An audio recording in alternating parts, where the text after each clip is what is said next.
Integrity is critical to success. Saying no, well, that's part of the sequence of events that take place when you start sticking to your integrity, your principles, and your values. And it's probably one of the hardest things that we will ever do. Let's talk about this. Roll it.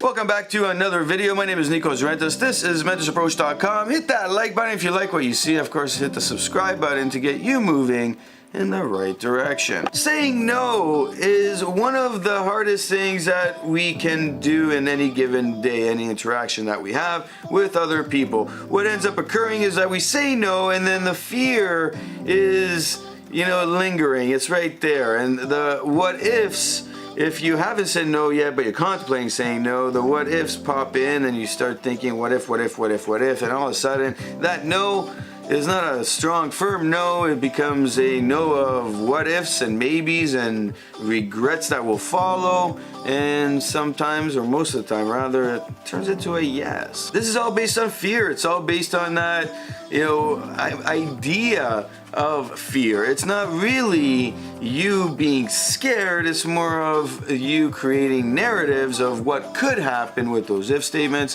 which cause you to not be aligned with yourself, with your center, not be aligned with your principles and your values. And then all of a sudden, in any given relationship, you start to become more and more of that doormat as respect goes down, love goes down, and all of a sudden, happiness is kind of in the background hanging out, wondering when it's gonna come back. Here's the email. Hi Nikos, I took your advice and started saying no to my girlfriend when it didn't align with my integrity.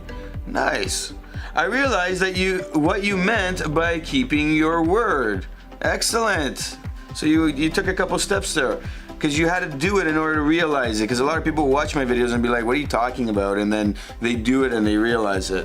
When I said no, she would get upset and work on my emotions to make me back down. It took 3 months, but I now understand the difference between being a dick and a man. And this is a statement I hear often by people, because when one of the parts of the fears that come in is that feeling of I'm being a dick, I'm being that jerk, and they don't want to be that. So the fear is there because there's always something that occurs as a result of being one of those, right? So it's really hard. I still make mistakes, but man, the relationship is way better than ever. That is awesome. I love hearing that. Put a smile on my face for sure. Congrats, man. I think she respects me again. How do I know, though, that I'm not overdoing it? And another great question. And the reality is, just so we can be clear here, it's not that, I think.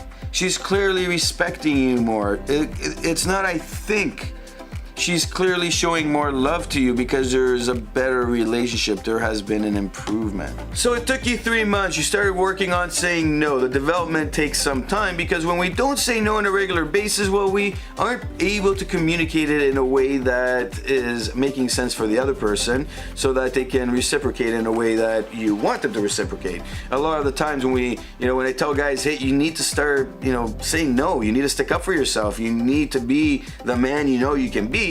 They go, okay, I'll go do it, and then they say no, they say it the wrong way, it's not reciprocated. They thought it would be by their spouse, and then all of a sudden, boom, and there's a big fight, there's chaos, and then they call me back and they're like, yeah, it didn't work. And I'm like, hey, let's try the approach differently, and it takes time. Now, it happens the same way when a female is doing this to her significant other. What ends up happening is that she'll start sticking up for herself, and the male's like, wait, what are you doing? You're changing the dynamics here. What's going on? You can't say no to me. And there is another, that fighting that will occur, and maybe it's arguments, maybe it's something less, maybe it's something more, but that no is going back to the drawing board and saying, how did I approach the delivery of this? How did I communicate it? And it takes time. Now, in the process of you doing it, you'll figure out the different ways of delivery so that you are able to walk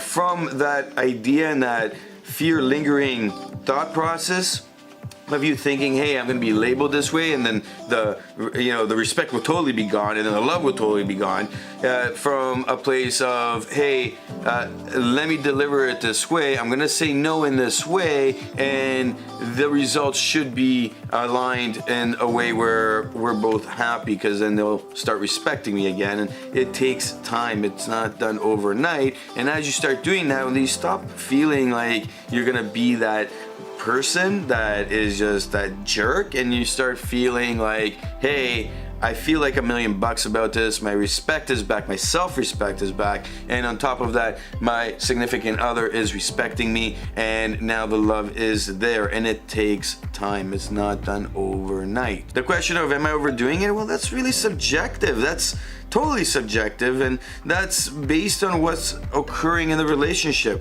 If you are seeing that, hey, the relationship is getting better, you're seeing that the reciprocation is aligned with what you wanted to see, by you saying no more often, by you disagreeing, by you sticking to your principles and your values, by you moving away from that doormat situation, well then, keep doing what you're doing. This is the bottom line. You gotta keep doing what's working. On the other hand, if you are finding that you are seeing the relationship turned into something where everything goes the way you say it should go, well, that could have negative consequences along the way, and that could turn into something you don't want future-wise. Is there a balance? And this is where patterns have to come into play. Is there a give and take? You can't just say no, I don't want that, and not allow the other person to get what they want out of the relationship. This is where communication comes into play. This is the point where you need to address, what are you doing? How are the dynamics changed based on what you're doing?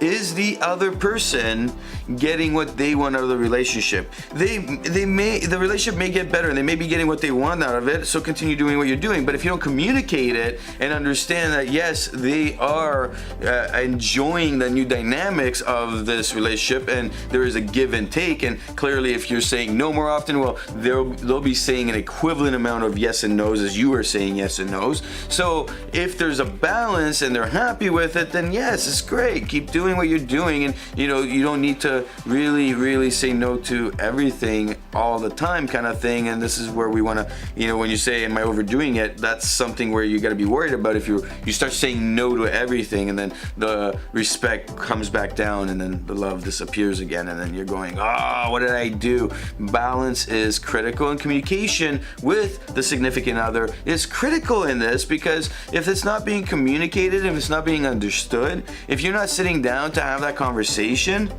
well, then you're estimating and assuming on what is, the level, how good the level is of what you're doing, and what the results are becoming. And you know what they say about people who make assumptions. How would this line of communication go? It'd be like, hey, are you happy in this relationship right now? And they're gonna say yes or no. And you are gonna say, I've become more happy the last 3 months. I love where we're heading. I love the new things that we're doing. I love how we're communicating. And I'm doing a check-in, because I don't know what's changed that much. All I know is that I've just been doing a little bit more work on myself, and I'm liking what I'm doing, and I'm loving how you have helped me along this way, even though you may not realize you've been helping me. Now, that person on the other side will hear that, and they'll be like, okay, well, I didn't really notice anything, or yeah, I noticed that you said no more often, so I thought, I'd give you the opportunity to stick to your guns. Or it might just be that they go, yeah, I was waiting for you to start saying no, like it was, that finally you're becoming a man. Of course, there's a gray matter in between, so it could go either way, but you will see that significant change in the communication that you have after that conversation again. And doing a regular check-in once a week, once every 2 weeks, helps you along the journey. And what you'll find is, and anybody watching this that is going to start a new relationship, or is thinking, hey, I want to have a solid relationship now that I'm starting one, this is where you start looking at it and you say, hey, how do I implement regular check-ins as I start a new relationship to make sure that we are communicating, we're both getting what we want out of the relationship, and we're both moving forward in a happy direction. Being a doormat in any relationship is a bad place to be. Being able to stick up for yourself, sticking to your guns, saying no because you're sticking to those principles and values that you have in you, and that integrity just coming up top each time really helps make the relationship move in a direction where it's stronger, full of respect and love, but for both parties. And there's got to be that communication so that both people are getting their needs and wants addressed in a mutual manner.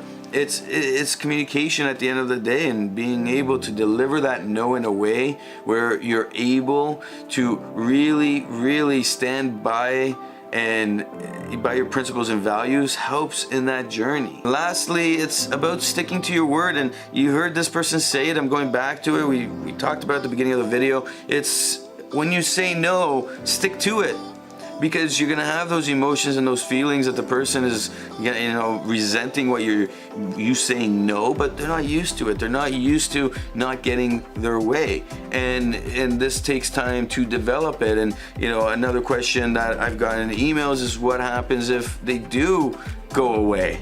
Well, were they meant for you? That's the big question, and it's another video we're gonna address it in. My name is Nikos Rentas. This is mentorsapproach.com. Hit that like button if you like what you see. Of course, hit the subscribe button to get your daily motivational idea to get you moving in the right direction. And of course, write your comment below. Right below your story of your situation that occurred that's similar to this fella's, where you started saying no, or you decided, hey, I'm gonna stick up for myself. And how did that turn out? What ended up happening? How did the progression after that initial no occur? And who knows, somebody might read it, it might help change a life.